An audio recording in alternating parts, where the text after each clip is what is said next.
അന്ത്യപ്രവാചകൻ മുഹമ്മദ് മുസ്തഫ സല്ലല്ലാഹു അലൈഹി വസല്ലമയുടെ ജന്മദിനം ആഘോഷിക്കുന്ന വേളയിൽ നിങ്ങളോട് രണ്ടു വാക്ക് പറയാൻ കഴിഞ്ഞതിൽ ഞാൻ ആദ്യം തന്നെ അള്ളാഹുവിനെ സ്തുതിക്കുന്നു. അൽഹംദുലില്ലാഹ്. യതീം മക്കളുടെ മുമ്പിൽ വെച്ച് സ്വന്തം മക്കളെ ലാളിക്കരുത് എന്ന് പറഞ്ഞവരാണ് മുത്തുനബി സല്ലല്ലാഹു അലൈഹി വസല്ലം. അയൽവാസി പട്ടിണി കിടക്കുമ്പോൾ സ്വന്തം വയറ് നിറയ്ക്കരുത് എന്ന് അരുൾ ചെയ്തവരാണ് മുത്തുനബി സല്ലല്ലാഹു അലൈഹി വസല്ലം. നിങ്ങളുടെ മാതാപിതാക്കളെക്കാളും മക്കളെക്കാളും എന്നെ സ്നേഹിക്കുന്നത് വരെ നിങ്ങളിൽ ഒരാളും പൂർണ്ണനാവുകയില്ല. നബിയെ അളവറ്റ് സ്നേഹിക്കണം പോരാ, അദ്ദേഹത്തിന്റെ ചര്യനുസരിച്ച് ജീവിക്കുകയും വേണം. എങ്കിൽ മാത്രമേ നമുക്ക് വിജയിക്കാനാവുകയുള്ളൂ. നബിയെ സ്നേഹിക്കാനും അദ്ദേഹത്തിന്റെ ചര്യനുസരിച്ച് ജീവിക്കാനും മശറയിൽ പോയി ഒരുമിച്ച് കൂടാൻ നാഥൻ അനുഗ്രഹിക്കട്ടെ. ആമീൻ. അസ്സലാമു അലൈക്കും.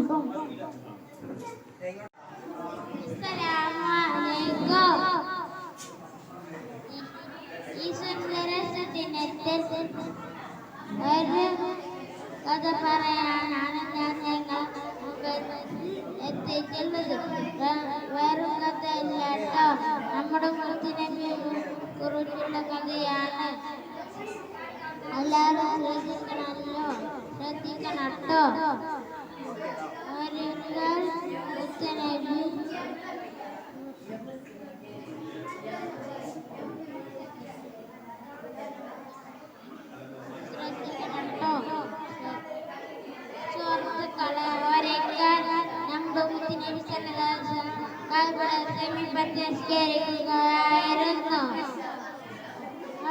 മുത്തനബി സുജൂദിൽ ഇരിക്കുമ്പോൾ ഒരു ശത്രു വന്നുകൊണ്ട് ഒട്ടകത്തിന്റെ ചീഞ്ഞാലിൽ നമ്മളൊരു മാല നബിയുടെ കഴുത്തിൽ ഇട്ടു. നബി തങ്ങൾക്ക് സുജൂദിൽ നിന്ന് ഉണരാൻ കഴിഞ്ഞില്ല. ഇത് കണ്ട ശത്രുക്കൾ പൊട്ടി പൊട്ടിച്ചിരിക്കാൻ തുടങ്ങി. ഈ കാഴ്ച കണ്ട നബിയുടെ ഉന്നാരമോൾ ഫാത്തിമ റളിയല്ലാഹു കണ്ടു. അവർ ഓടി വന്ന് നബിയുടെ കഴുത്തിൽ നിന്ന് കുടൽമാല മാറ്റി നബിയെ രക്ഷിച്ച്, എങ്ങനെയുണ്ട് എന്റെ കഥ?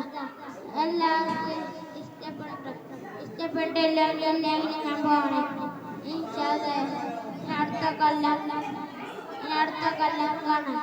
എന്നാൽ ശരി. അസ്സലാമു അലൈക്കും.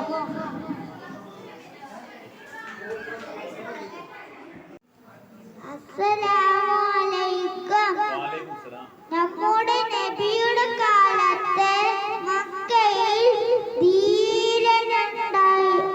ധീരനായ ഒരു മനുഷ്യൻ ഉണ്ടായിരുന്നു. അയാളുടെ വീട്ടിലിരുന്ന് ഭാര്യയോട് വീമ്പളക്കുകയായിരുന്നു.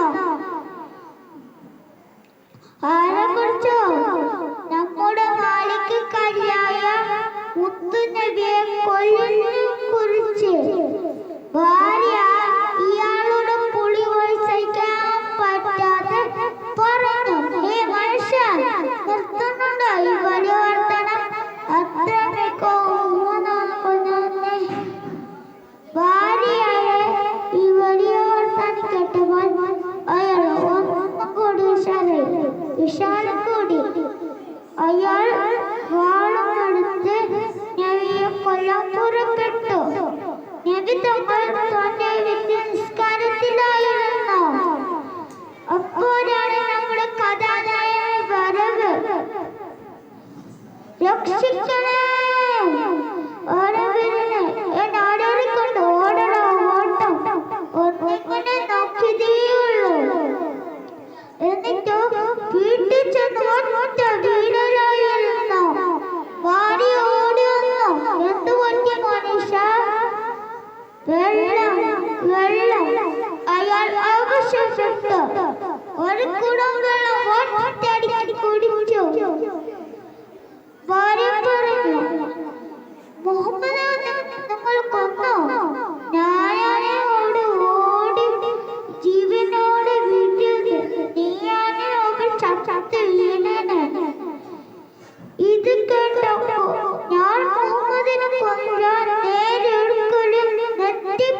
കാഴ്ചയാണ് കണ്ടത്. മുഹമ്മദിന്റെ ഇരുവശത്തും ഓരോ സിംഹങ്ങൾ കാവലിരിക്കുന്നു. അവനെ തുറിച്ചു നോക്കി എന്റെ ശരീരത്തേക്ക് ചാടാനാകുമ്പോൾ ഞാൻ അവിടുന്ന് ഓടി രക്ഷപ്പെട്ടു. ഇത് കേട്ടപ്പോൾ അയാൾ വാരപ്പുഴയെ കളിയാക്കി. എന്നിട്ടോ ഒന്നും മിണ്ടില്ല, താഴ്ത്തി നിന്നു. കാരണമെന്തോ ചില ഉപ്പമാരെ പോലെ അയാൾക്ക് വളരെ പേടിയായിരുന്നു. കൂട്ടുകാരെ, ആരാണ് ആദിയിൽ?